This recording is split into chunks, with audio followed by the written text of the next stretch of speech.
Hello again to another Agakala React, and today we will be watching child marriage in Western countries. More common than you think, from Into the Shadows. So this is another Simon Whistler channel. Simon Whistler hosted channel. It's not only his channel, but obviously they kind of have multiple ones where Simon Whistler doing a lot. Like you probably know him from Today I Found Out. And just jump into it because this is quite serious thing, and I know when they're gonna be going with it, that probably saying, oh, everyone thinks that child marriages are just in Africa or Asia and things like that, in less developed countries, but it's not actually true. There's a lot of child marriages in America itself, and they're probably gonna delve into it in more detail, so let's just learn something new. And, when we hear the words child marriage, most of us picture remote, far-off places, isolated villages in countries struggling with poverty or conflict. It's easy to assume that child marriage is a problem that exists somewhere else, far from the safety and progress of Western nations. But the reality is much closer to home. Yeah. Child marriage, a practice where individuals under the age of 18 are legally permitted to marry, also happens in the world's wealthiest and most progressive countries. While most people think it's outlawed or only a historical relic, the truth is it's still legal in many places, sometimes happening quietly with little attention from the media or society at large. Now, this is not an easy topic to discuss, but that's what makes it so important. Child marriage impacts thousands of children every year in the West, most of whom are girls, and many of whom find themselves trapped in marriages they didn't want, but can't legally escape. Now, before we dive into where and how child marriage happens in the West, let's take a step back and clarify just what we're talking about. Child marriage, as defined by international human rights organizations, typically refers to any formal or informal marriage where at least one of the parties is under the age of 18. Now, that might sound pretty simple. No marriage under 18. Easy. But here's where things get complicated. Yeah. In many countries, including the United States, Canada, and parts of Europe, minors are allowed to marry under certain conditions. We're talking about legal loopholes, things like parental consent, judicial approval, or even pregnancy exceptions that create pathways for minors to get married even when they're not legally considered adults. For example, in the US, most states set 18 as the minimum age for marriage, but almost every state has exceptions that allow younger children to marry. Parental consent is one of the most significant loopholes. And sure, that might sound reasonable at first. I mean, what's wrong with parents giving permission? But in practice, it's often a different story. What was that movie? Like an old movie, obviously, but come on. I find that really creepy. And obviously, I don't think it's right. All those exceptions are, I don't know, in many cases what I read about over the years, most of the time it's the girl is being married off to much older man by permission of mostly her father. I'm talking about United States and like Europe, the Western countries, nothing else. And a lot of it's pushed by religion. And this is where I'm like all against religion and stuff like that. There shouldn't be like something like that. Even the pregnancy clause, clause, it shouldn't be taken into account. And unfortunately, in my opinion, a lot of countries are just kind of like regressing in the way how we are, and what's happening with the laws of a lot of people. So, okay, let's just watch, because this is kind of topic that often gets me a bit wind up. So I'm gonna try to be calm and quiet, and so let's see. These exceptions are sometimes used when the child is being coerced or pressured by family or cultural expectations. Exactly. And it's not just the United States. In Canada, minors as young as 16 can get married with parental consent in several provinces. And in the UK, until very recently, children could marry at 16 with parental consent too. So while we often think of the West as having strong child protection laws, when it comes to marriage, these loopholes still exist. They allow child marriage to happen in ways that are legal, but are often far from just or fair for the young people involved. So how widespread is this issue? Well, let's start with the US, shall we?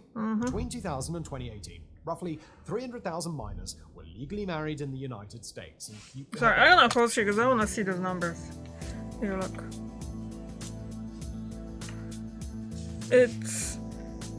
This is not numbers that are gonna be just, 10 here, 15 there. We're talking about thousands. Like, literally thousands upon thousands of kids being most of the time forced to getting married. Look at this. And I'm guessing California 23,000. That's a big number, but there's a lot of a much bigger amount of people there as well. North Carolina 12,000.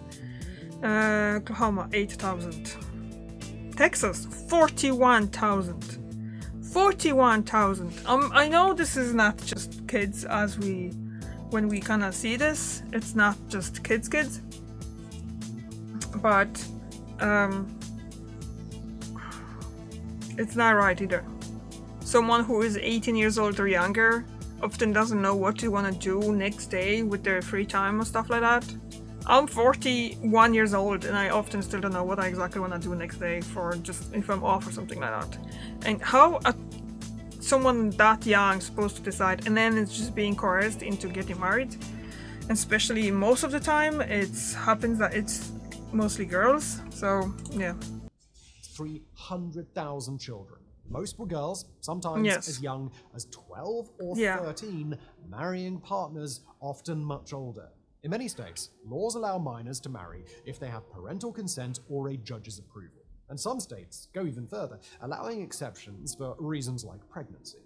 These exceptions mean that in some places, a child as young as 14 or even younger could end up in a legally binding marriage. 3 states, California, New Mexico, and Oklahoma, do not specify any minimum age, and in Mississippi, California, a judge can waive minimum age requirements. Take Kentucky, for example. Until 2018, the state had one of the highest rates of child marriage in the country. The law allowed minors as young as 16 to marry with parental consent, but if a girl was pregnant, she could marry even younger with a judge's approval. Kentucky eventually passed a law in 2018 raising the minimum age to 17, but it was a long time coming. During the years before the reform, countless minors were married in a legal framework that allowed parents and judges to decide for them, often with life-changing consequences. And then there's the case of Florida, where a woman named Sherry Johnson became an outspoken advocate for changing child marriage laws. Sherry's story is heartbreaking. She was only 11 years old when she was forced to marry an adult after becoming pregnant. Like many girls in similar situations, Sherry's life was shaped by a decision that was not hers. For years, she fought to get out of that marriage and later to change the laws that allowed it to happen. Thanks to her efforts and the support of many others, Florida passed a law in 2018 raising the marriage age to 17. However, exceptions still exist, allowing 17-year-olds to marry under certain conditions. So while progress has been made, there's still more to be done. And let's not forget New York. Until 2021, minors as young as 14 could marry with judicial approval. Seriously? In New York? 14, an age when most teenagers are just starting high school, yet they could be legally bound in marriage. After significant pressure from advocacy groups and activists, New York finally raised the minimum age to 18 with no exceptions. So, why has this happened? Well, it often comes down to a combination of tradition, cultural norms, and legal loopholes that haven't been fully addressed. In some communities, there's pressure for young girls to marry early, especially if they become pregnant. In others, it's seen as a way to preserve family honor or maintain social expectations. Canada, often regarded as a bastion of human rights and progressive values, might seem like an unusual place for child marriage. But the truth is, child marriage is still possible there too, thanks to certain legal exceptions. In Canada, minors as young as 16 can marry with parental consent in several provinces. This means that while the legal age to marry is set at 18 in most places, exceptions exist. So a 16-year-old can legally marry as long as their parents approve. It's a loophole that many people aren't even aware of, but it opens the door for young people to enter into marriages that they might not fully understand or want. According to 2019 research findings of an assistant professor at McGill University, between 2000 and 2018, the Canadian government granted marriage certificates to approximately 3,687 children. Many minors in these situations lack the resources or autonomy to say no, and once they're married, they often find it extremely difficult to leave. While Canada has made strides in protecting minors, these legal exceptions still exist, creating opportunities for child marriage to continue in pockets of the country. It's an issue that does not get much attention, but it's one that continues to affect vulnerable young people. Until 2022, it was legal for 16 and 17-year-olds to marry with parental consent in the United Kingdom. This law allowed child marriage to happen under the radar, often involving minors from traditional or conservative communities. Many of these young people found themselves married off with little say in the matter, often under family pressure. After years of advocacy, the UK government finally passed a law in 2022, raising the legal marriage age to 18 with 0 exceptions. It was a significant victory for activists who had been pushing for this change for years. The stories of girls being married off at 16, often sent abroad or forced into marriages they didn't want, had reached a breaking point. The legal reform was a step in the right direction, but it came after years of struggle. In the decade up to 2016, some 3,300 marriages in England and Wales involved children, the majority of which were girls. In other European countries, where child marriage, while technically illegal under national law, has been a challenge within certain communities. In some cases, child marriages take place unofficially, driven by cultural traditions or religious beliefs. While these marriages aren't always recognized legally, they can still significantly impact the young people involved. In Germany, for example, the government has had to grapple with how to address child marriages that occurred before families arrived in the country, particularly among refugee populations. These marriages, while not legal under German law, create difficult situations where young people, especially girls, are already in marriages and have few legal rights or protections. The authorities have been working to address these cases sensitively, balancing a respect for cultural differences with the need to protect minors. It's easy to think of child marriage as a legal issue or a technicality, but behind every statistic there's a person, usually a young girl, whose life is being dramatically altered. One of the most immediate impacts of child marriage is education loss. Many minors who get married are pulled out of school, whether because of family pressure or because their new responsibilities make it difficult to continue attending classes. When a child is forced to drop out of school, they lose more than just their education. They lose the opportunity for economic independence, the ability to build a career, and a chance at a future free from poverty. Research shows that girls who marry early are far less likely to finish their education, which leaves them economically vulnerable for the rest of their lives. Then there are the health risks. Marrying young often leads to early pregnancies, and pregnancy during adolescence causes serious health risks for both the mother and the baby. Adolescent mothers are more likely to suffer complications during childbirth, and their babies are more likely to experience poor health outcomes. In countries where child marriage is more prevalent, maternal mortality rates are significantly higher among girls who give birth before their bodies are fully developed. But the consequences don't stop at education and health. Emotional and psychological impacts can last a lifetime.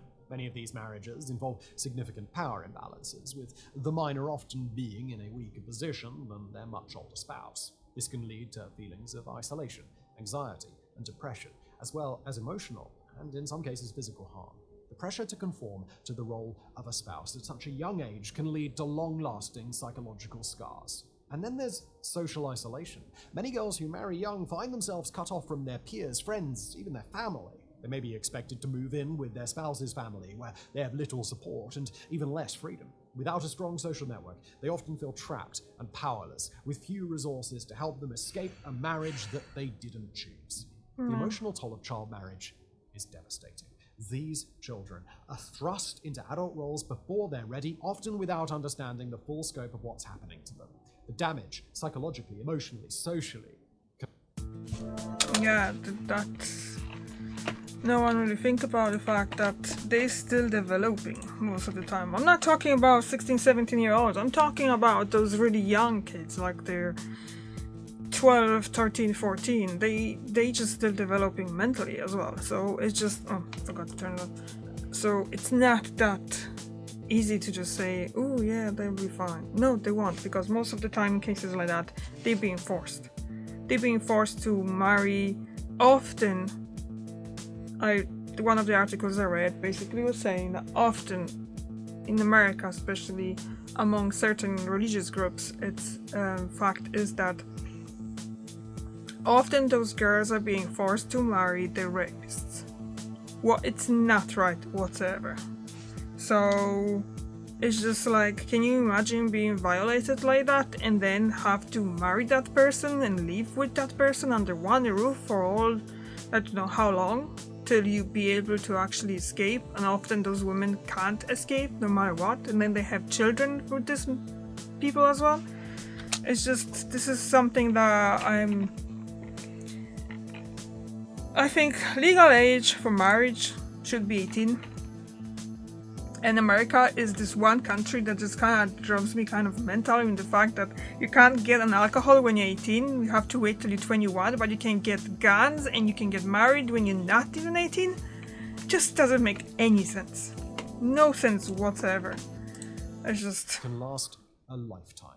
While some young people eventually find a way out of these marriages, the scars remain. Yes. Many survivors describe a sense of lost childhood, of missed opportunities, and of emotional trauma that lingers long after the marriage ends. So, the crux of it all comes down to why child marriage still happens in modern, developed countries. You'd think that in places with robust legal systems and protections for minors, child marriage would be a thing of the past. But the reality's way more complex. One of the primary reasons child marriage persists is cultural and traditional norms. In some communities, particularly conservative or religious ones, there is a pressure for young girls to marry early. Marriage is seen as a way to secure a family's honor, protect girls from perceived societal dangers, or ensure their economic stability. These cultural pressures can be overwhelming, especially for minors who lack the autonomy to resist their family's expectations. In many cases, the parents believe they are doing what's best for their child, but the result is often far more damaging. And that is where this discussion gets real tricky. On the one hand, liberalized nations are striving to protect minors in every way they can. But sometimes this comes up against cultural and religious traditions, which nations are typically doing everything they can to respect. The two dogmas sometimes come into conflict, and many countries haven't quite developed a way of addressing it. Nations don't want to be labeled as xenophobic or racist, so often they'll apply loose blanket laws that cover the issue but leave plenty of holes. Governments typically shy away from tackling the problem at the root cause because this would bring them into conflict with certain groups. So who are these groups, and deeper we go into this minefield of a discussion? In Western nations, it's commonly assumed that child marriages are much more common within non-native communities than in native ones. And this is true to a degree, but it only tells a part of the story. Two groups that are often singled out by the media on this topic are the Romani people and conservative Islamic communities that retain close ties with their home countries. So let's start with those two. While details are incredibly vague, a UNICEF report from 2017 estimated that more than half of Romani girls marry before the age of 18 across Europe. This is a group that still suffers discrimination and isolation, as well as high rates of poverty. Child marriage has long been part and parcel of the community, while it's not uncommon for youngsters to be married off in poverty-stricken areas as a way of reducing the number of mouths to feed. It's a shocking way to think about it in today's world, but there you go. Discussions around this are notoriously difficult, in part because of the continued isolation of the Romani community.